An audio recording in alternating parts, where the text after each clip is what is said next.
सोचिए, समंदर की गहराइयों में बहुत बड़ी बड़ी अनदेखी नदियां बह रही हैं और यही नदियां तय करती हैं कि हमारा मौसम कैसा होगा, यहां तक कि हमारी थाली में खाना क्या होगा। जी हां, ये है महासागरीय जलधाराएं। और आज हम यही समझेंगे कि ये हमारे प्लैनेट को चलाती कैसे हैं। चलिए, इस पूरी कहानी की शुरुआत एक सवाल से करते हैं। कभी सुना है यूरोप का कंबल किसे कहते हैं? अब ये सुनने में थोड़ा अजीब लग सकता है ना, पर यकीन मानिए इसका जवाब इन्हीं समुद्री धाराओं में छिपा है। बने रहिएगा, इसका राज आगे खुलेगा। तो उस कंबल वाले रहस्य पर वापस आने से पहले ये समझना तो जरूरी है कि ये अदृश्य नदियां, ये ओशन करंट्स आखिर होती क्या हैं। चलिए सबसे पहले इसी को जानते हैं। अगर सीधी सादी भाषा में कहें तो ओशन करंट का मतलब है समंदर के पानी का एक बहुत बड़ा हिस्सा जो एक फिक्स डायरेक्शन में बहुत लंबी दूरी तक लगातार बहता रहता है। मतलब तीन चीजें याद रखने वाली हैं: एक पक्की दिशा, लंबी दूरी और ढेर सारा पानी। हाँ, पर एक बात है, सारी धाराएं एक जैसी नहीं होती। इनकी स्पीड के हिसाब से इनके अलग अलग नाम हैं। जो बहुत धीरे धीरे चलती हैं उन्हें कहते हैं ड्रिफ्ट या प्रवाह। जिनकी स्पीड एवरेज होती है वो कहलाती हैं करंट यानी धारा। और जो सबसे तेज होती हैं, तूफानी रफ्तार वाली, उन्हें कहते हैं स्ट्रीम, जैसे कि गल्फ स्ट्रीम। अब इन सब को समझने का सबसे आसान तरीका क्या है? बस इन्हें दो हिस्सों में बांट दीजिए। एक गर्म जलधाराएं और दूसरी ठंडी जलधाराएं। बस इनका सारा खेल, सारा असर इसी एक बात पर टिका है। तो सवाल यह है कि ये धाराएं बहती कैसे हैं? मतलब इतना कॉम्प्लिकेटेड सिस्टम। लेकिन मजे की बात यह है कि ये सब कुछ सिर्फ दो सिंपल से नियमों पर चलता है। चलिए देखते हैं कि ये दो नियम हैं क्या। पहला नियम तो बड़ा सीधा सा है। ये बताता है कि धाराएं कहां से शुरू होती हैं और कहां जाती हैं। देखिए, जो गर्म धाराएं हैं वो इक्वेटर के पास से, जहां पानी गर्म होता है, वहां से शुरू होती हैं और ठंडे पोल्स की तरफ जाती हैं। और ठंडी धाराएं ठीक इसका उल्टा, वो पोल्स के बर्फीले पानी से शुरू होकर गर्म इक्वेटर की तरफ आती हैं। एक तरह से ये धरती का नेचुरल एसी और हीटर सिस्टम है जो गर्मी को बैलेंस करता है। अब आता है दूसरा नियम, जो हमारी पृथ्वी के घूमने से जुड़ा है, जिसे फेरेल्स लॉ भी कहते हैं।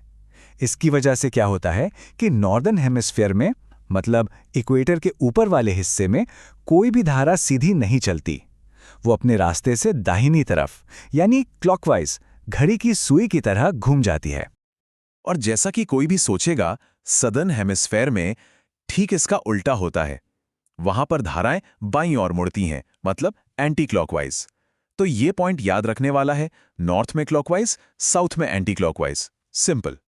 तो अब जब हम ये दो गोल्डन रूल्स जान गए हैं, तो चलिए दुनिया के महासागरों का एक फटाफट टूर करते हैं और देखते हैं कि ये नियम असल में काम कैसे करते हैं। सबसे पहले अटलांटिक ओशन। यहां मिलती है गल्फ स्ट्रीम, दुनिया की सबसे तेज गर्म धारा। और हां, याद है वो सवाल, यूरोप का कंबल? जी हां, यही है वो। ये यूरोप के किनारों को गर्म रखती है। लेकिन यहां ठंडी धाराएं भी हैं, जैसे लैब्राडोर, जो पोल्स से नीचे आती है।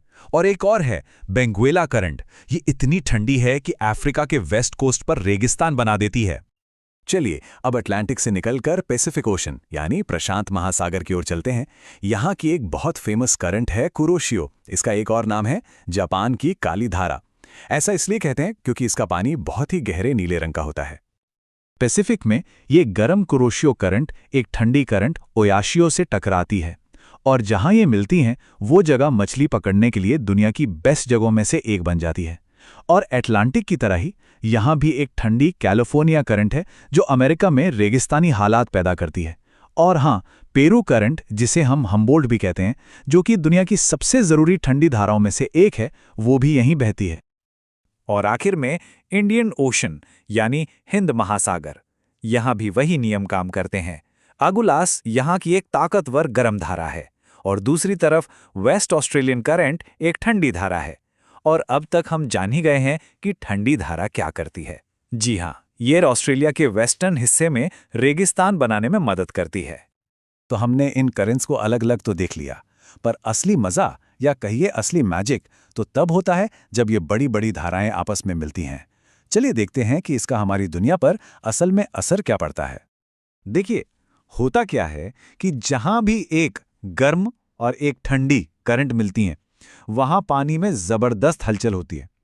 इस हलचल से प्लैंकटन, जो छोटे छोटे समुद्री जीव होते हैं, उनकी बहार आ जाती है। अब ये प्लैंकटन मछलियों का फेवरेट खाना है। तो नतीजा, वो जगहें दुनिया के सबसे बड़े और बेहतरीन फिशिंग ग्राउंड्स बन जाती हैं। और क्लाइमेट पर इनका असर तो देखिए कितना जबरदस्त है। एक तरफ है गर्म गल्फ स्ट्रीम जो यूरोप को गर्म रखती है, उसे रहने लायक बनाती है, और दूसरी तरफ है ठंडी करंट्स जैसे बेंगुएला और कैलिफोर्निया। ये अपने आसपास की जमीन से सारी नमी खींच लेती हैं और नतीजा होता है बड़े बड़े रेगिस्तान। इन करंट्स के असर का एक और बड़ा ही अनोखा उदाहरण है सारगैसो सी। ये नॉर्थ अटलांटिक में है, और इसकी सबसे हैरान करने वाली बात यह है कि यह दुनिया का अकेला ऐसा समंदर है जिसका कोई किनारा ही नहीं है, कोई जमीनी सीमा नहीं है। ये पूरा का पूरा चारों तरफ से बहने वाली समुद्री धाराओं से ही बना हुआ है। कमाल है ना?